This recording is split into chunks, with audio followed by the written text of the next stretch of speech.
Please subscribe to my channel for education and entertainment videos.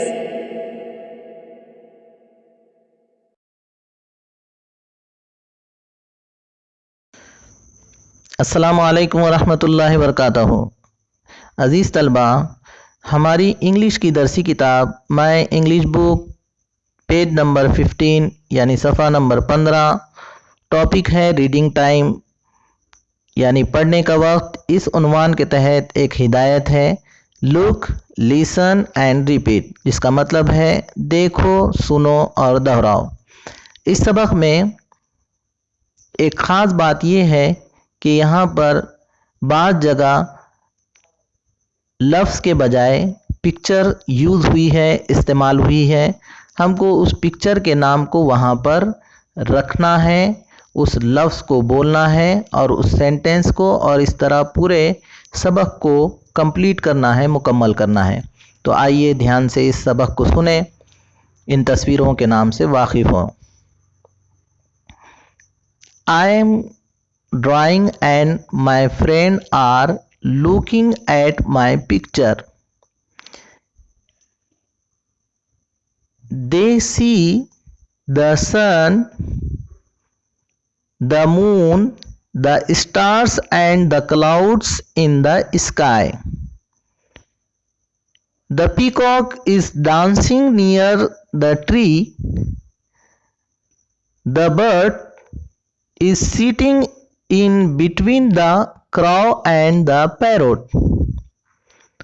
The cow and the deer are grazing in the meadow.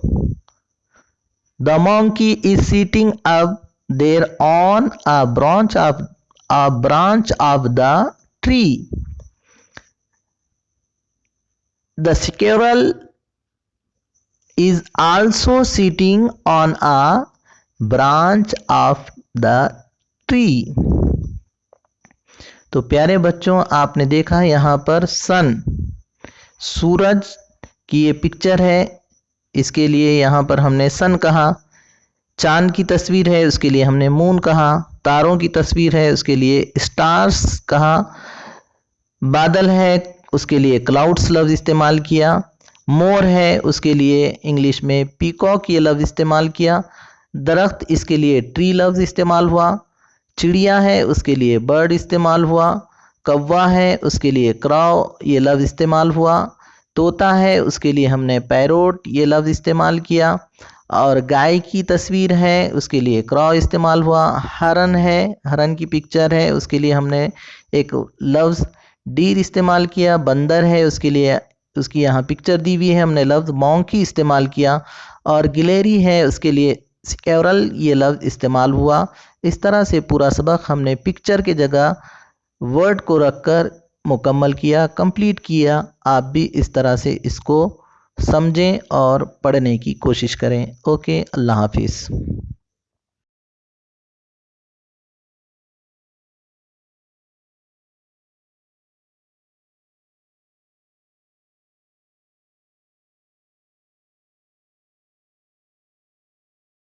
Please subscribe to my channel for education and entertainment videos.